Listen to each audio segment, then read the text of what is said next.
Good morning, class 7, and we had a little discussion about 2nd of February. I have already informed all of you what I am expecting on 2nd of February and what we will be doing. The starting time is 9:30, so I want every child to be there and present, because these are very special days for your school, and as well as these are days when we get to bond and get to know with know a lot more about each other. No regular classes on Wednesday. Okay, no regular classes on Wednesday. Now coming to history, what I wanted to say first thing is repeating myself. 7th of February, no live class. 7th, 8th, 9th, 10th, that phase I have a family program for which I will not be able to take live class. Okay, I've applied for a leave. So that phase, there will be no live class, but I'm giving you some works for everything. Now, first thing in history, right now I'm not telling geography. First thing in history is, in history, what? That means that only we will not have only our history class, except that we will have our own classes. Absolutely. I am only not taking the class. You will have all other classes just usual. Okay, this is for history. Now, what I want to say is, in history, you have given a written test, and also I've taken a few written tests. But like class 8s this time, class 8s, 10s, 9s, they all have an MCQ is also a very important part of their tests. Okay, so, and where the class 9s, 10s, they are making errors, or even class 8s are going to have an MCQ test very soon, like a summing up exam with lots of chapters and all.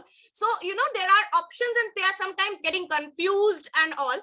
So instead of, I have decided to keep one MCQ test after this, which will combine the entire Mughal Empire chapter, starting from Babur to Aurangzeb and the decline of the Mughal Empire. So for 7th, in history, I am not giving any other detailed work that do this, do that. What I would do is, I'll give you some practice questions for practice, which you can see and write in practice. Also, I'll give you, my work to you all will be revise the full Mughal Empire, just like all other kings. I have a study material on Aurangzeb also, which I will upload. Read that. Go through the practice questions, see which ones you can solve, right? Try to practice those question answers. On 14th of February, I'll take a block MCQ test. This will be MCQ, and I'll keep the rules just like class 10s. So I'll give you 5 minutes reading time, and it will be a time-based test. So they have 1 hour for 40 marks. If I keep it for 25 marks, I'll keep 35 minutes and 5 minutes reading time. Like that, I will make a test for you all. Is this clear? Bicon. Yeah. I just have one request. 14th of February. Yes, Shinjana. Ma'am, can you please keep it in one page, all the questions? Otherwise, the loading takes a lot of time. Okay. I take your suggestion. I will try to do that. Yes. Anything else? Ma'am, only Bicon or the two parts? If you have something to say, raise your hand. Otherwise, this becomes very difficult. Yes, Shishu. Yes, ma'am. I was saying that, can you please spare the 7th? Actually, on 6th and 5th, there is Saraswati Puja in our apartment. It is like I have to give away all my books to Ma Saraswati. I cannot study. This test is on 14th. The history test, the history one. This is on 14th. 7th, this is only on 14th. Oh, acha. 7th, I have The geography is on 7th. See, 7th, I will be giving you revise history. I'll give you some practice questions, which I want you all to see and write down and practice. 11th, you will have the live class with me when I will discuss those answers of the practice questions. And then I will be going ahead ahead and discuss some more question answers with you so that you all are prepared. Any doubts, we will, I'll clarify. Just like all other kings, I'll upload the, I have one study mat for Aurangzeb also. So read Aurangzeb from the book and the study mat, read Aurangzeb, Decline of the Mughal Empire. 14th is your block test. So combining all the rulers, keeping Sher Shah aside, I'll not go into details of Sher Shah, but know the relation between Sher Shah and Humayun. So I can give you a question on Sher Shah and Humayun, like the Battle of Chausa or the Battle of Kannauj, like that. I can give you any question. So this will be on 14th of February, history. And after that, I will be dividing the class into small groups and I will conclude your assessments with an oral assessment. Is that clear to all? I'll send a mail with all the small groups and the groups, and I'll divide the class into groups of 10 maybe. So 10 to 11 children. Then we will be completing it within 4 classes, like that I have decided. When will this session end? The session will end in March. Okay, so 21st March or something. right now, The orals will be Exact of date? what topic? orals also full Mughal Empire. No, nothing, no exclusion.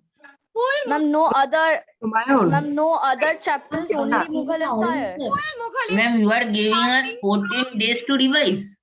You are so Ma'am, good. with I am Including Sher ma'am, Shah. Ma'am, when do you start taking? Don't can worry, you don't repeat the worry. date? This is just the trailer. Suddenly you will see 3 to 4 assessments suddenly come in this week. Then you will say, wow. Yes. Yes, I have to say you this. So we will end with the oral. So revise Mughal Empire very thoroughly. After the ma'am, which Ma'am, Shesha will we Suri? study Sher Shah? Which Shesha Suri? Sher Shah Suri, again, as I said, even for orals, you know, I may not directly ask you anything in detail from Sher Shah, since already I have asked you questions while you shared your project. What I will be doing from Sher Shah is that, you know, anything that connects with the Mughal Empire, like I told you about Humayun and Sher Shah, I can always ask you questions about. I can tell you, why do you think Akbar decided to continue with Sher Shah Suri's administrative policies? Then you can say that Sher Shah Suri's administrative policies were based on, you know, justice for all, were based on equality. It was very efficient. Hence, Akbar decided to follow these policies. Like that, I can ask you a question, but maybe I'll not directly ask you that tell 3 of his policies, trade policies or anything. But, you know, in relation to the Mughal Empire, I can ask you something. Like I gave you this example, or why do you think Sher Shah was able to defeat Humayun in the Battle of Kannauj and Chausa? So you can say that he was a better military person. Humayun was, you know, he was not such a capable,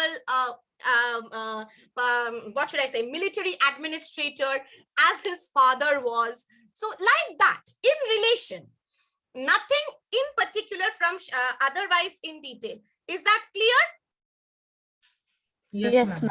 14th, your MC, Ma'am, if Humayun was not that great, like class 8s will also have. So I want to give you all a practice. So all the rulers of the Mughal Empire, I am including, and for that, I will end your assessments for class 7 and term 2 with the orals on history Mughal Empire full. For the Ma'am. orals, yes. So what will we have on 7th? What will be the marks of the oral? 7th is the geography text.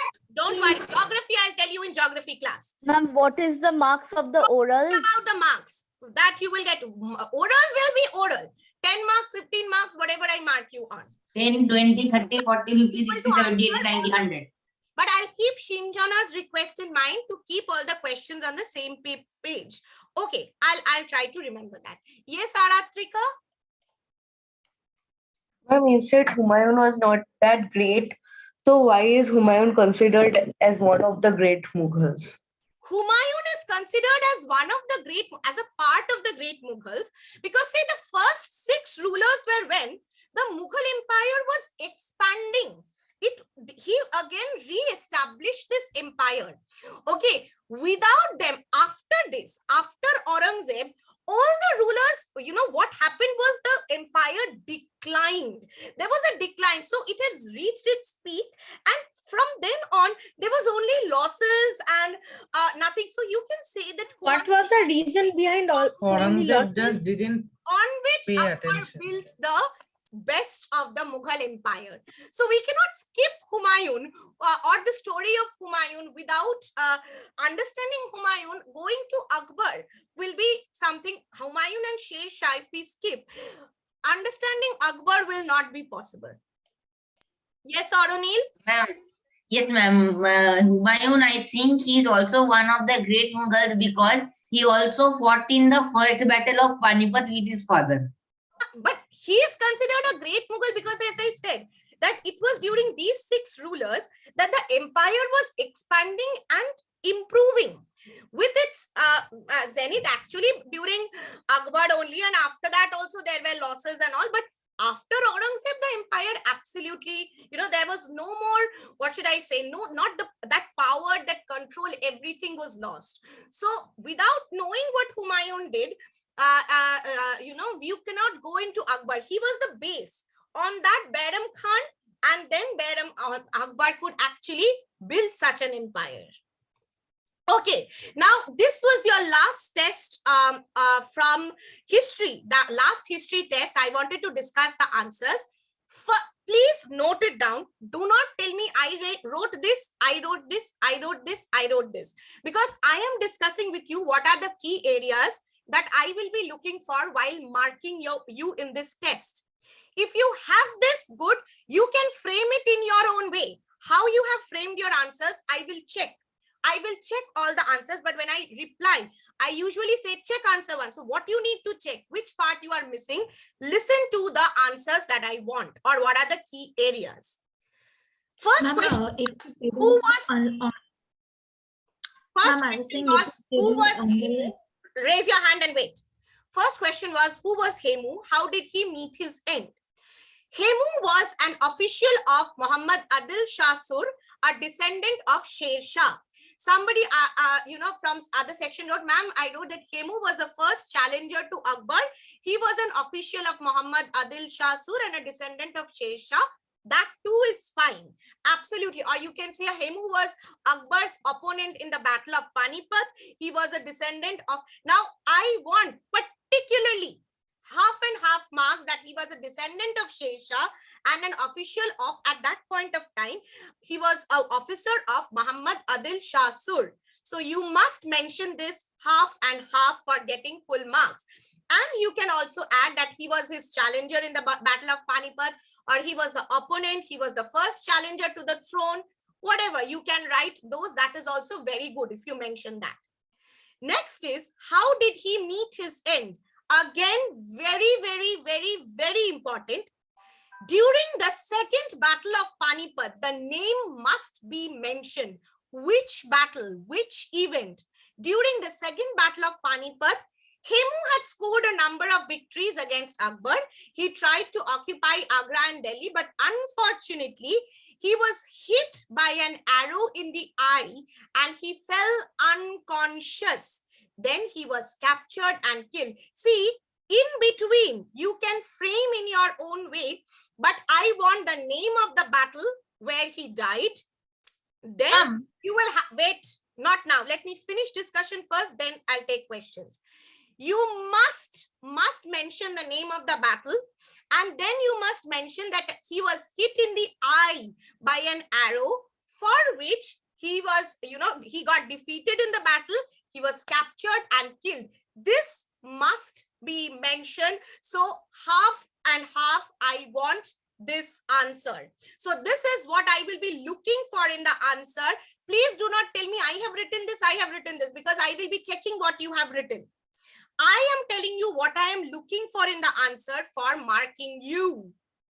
Next is, state any 2 features of Emperor Akbar's Mansabdari system.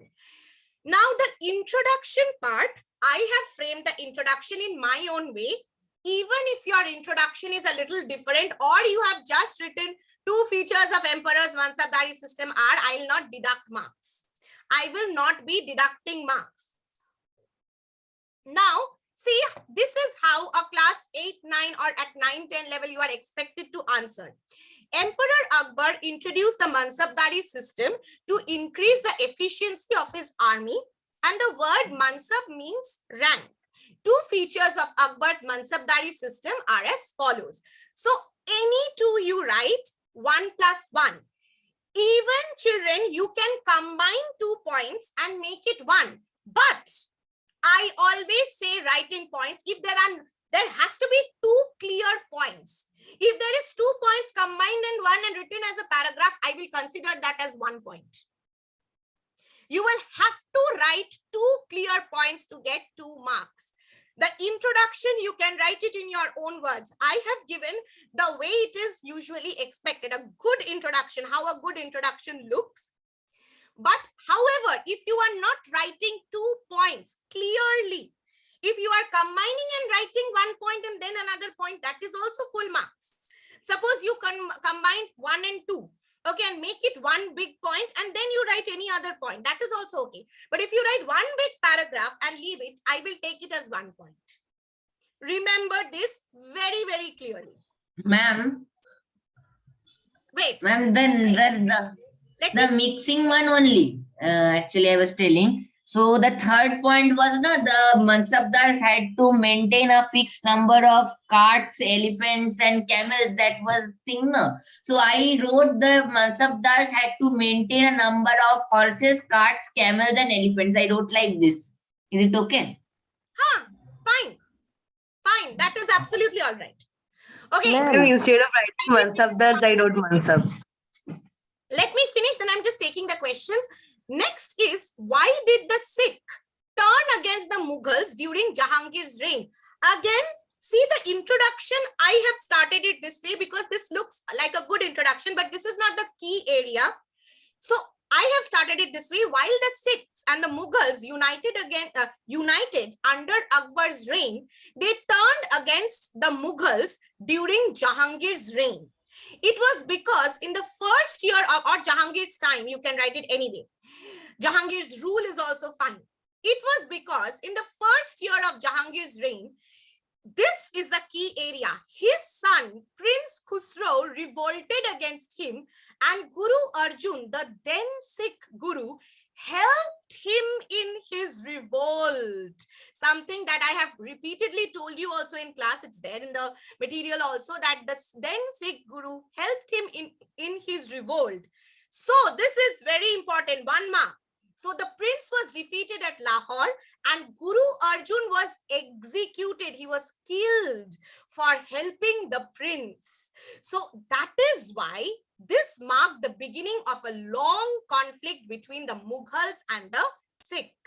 So you must mention this 1 and 1, that Khusro revolted against his father. This led to, the Sikh Guru Arjun wanted him to become the ruler.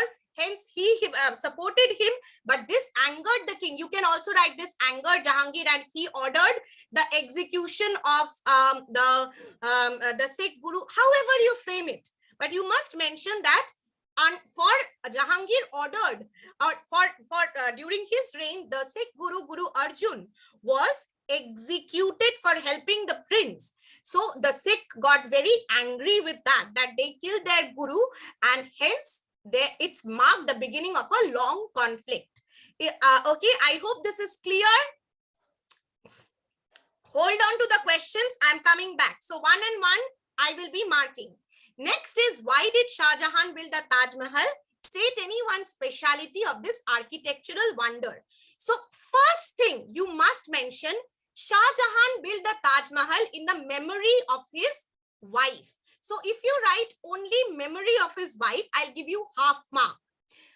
If it is always good to give the name, you must mention in the memory of his wife as her tomb or mausoleum. So if you write only as her tomb, then also you will get full marks. If you write as a mausoleum, then also you will get full marks. Ma'am, I did not write any. I did not write as a tomb or any mausoleum. Then you will not get full marks. You must mention. I wrote. If you only I write wrote. the memory of his wife, half mark. You must mention because it was her tomb. It was built after she died in her memory as her tomb, as a beautiful tomb. Ma'am, I wrote the introduction as the specialty of Taj, the specialty of. Wait. Let me think. One speciality. Now this is half and half. If you don't write as her tomb, then you are not getting full marks.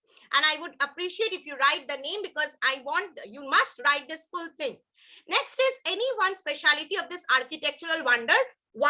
Anyone. I have also added any valid point other than the ones mentioned will also be accepted. Like first I mentioned the construction of the Taj Mahal took 20 years. It was completed after 20 years. It was designed by Ustad Isa Afandi, and it is made up of white marble and is situated in a garden. Now, if somebody makes this one point that the Taj Mahal was made up of white marble, Shah Jahan introduced the use of white marble in buildings then, and it is situated in a beautiful garden, that also can be one correct point. Okay, then it is a marvelous blend of Indian, Central Asian, Persian styles. Correct point. The walls of the Taj Mahal bear pietra dura, that is a design with precious stones inlaid in marble, precious stones put in marble. So whatever you write, any one point, I will take it as correct. Okay, as long as the point is valid and correctly constructed. Last question. Emperor Akbar understood the need and importance of religious harmony and hence promoted it. Justify the statement, any 2 points. Emperor Akbar understood the need and importance of religious harmony and hence promoted it. He took the following steps. Very, very important here. If you write what were the rules of Din Ilahi in this answer, I will not give you marks. Din Ilahi, he started the Din Ilahi. That is fine. That is a valid point. But the features of Din Ilahi is not the answer to this question, because the question asks, how do you know? Why are we saying that Akbar promoted religious harmony and, he understood the importance of religious harmony? So here you need to talk about his religious policies, which were equal for all, which were accepting towards all. You must talk about this. You cannot mention that, the features of the Ilahi, like the worship fire, God. No. May I say something? Wait, let me finish. You cannot include those points as a point here. So what are the things that tells us that he promoted religious harmony? How can you justify? Firstly, he treated all religions equally. A proof of that, he abolished the jizya. He celebrated Rajput festivals.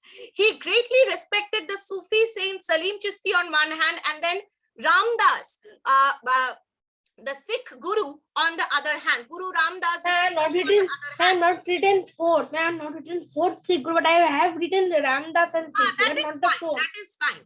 Then he built the Ibadat Khana at Fatehpur Sikri, where scholars of all religion were free to meet and conduct open religious discussions. And you can definitely mention about Akbar felt that the good of all religions can be combined to benefit everyone. Hence, he believed that the basic principles of different religions were similar. So he introduced a new religion. Combining the good from all religions, he introduced a new religion. If you write this is also absolutely correct. Another valid point pointed out, so I have mentioned any other valid point will also be accepted. Like section A, Kavya asked me that, ma'am, if I write this point that Akbar gave high posts to people of different religions in his army as well as in his court, will that be accepted? Yes, that too shall be accepted, because that is also a way of promoting harmony. Okay, you can definitely mention that point. So all these are correct points, but points of features of Din Ilahi is not the answer to this question. So if you have made the points of Din Ilahi as a point, that there you will be some marks will be deducted. Now taking your question, Ma'am. Idant. Yes, whoever has Ma'am. questions can also rejoin Ma'am. and get it clarified. I'll restart. Idant.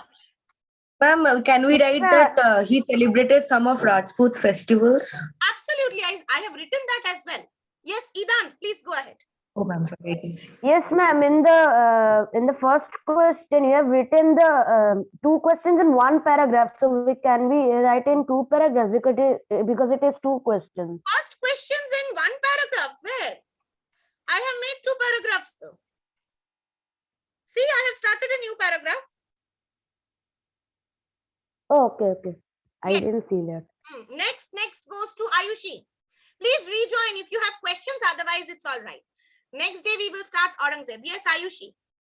I mean, the first one, the first question, who was Hemu? I wrote, he was an official of Adil Shah Sur. I didn't write Muhammad Adil Shah Sur. Oh, that is fine. That is fine. Next is Abhirup. Yes, ma'am. Now, and the first question only, I told that I didn't actually write that Hemu scored a number of victories against Akbar, but other than that, all the parts I wrote. Will it matter? Okay, let me read all your answers, then I can get back to you. Shishu. Ma'am, will you send this to us? Yes, absolutely. Yeah. Shishu. Yes, ma'am. Ma'am, I was saying we didn't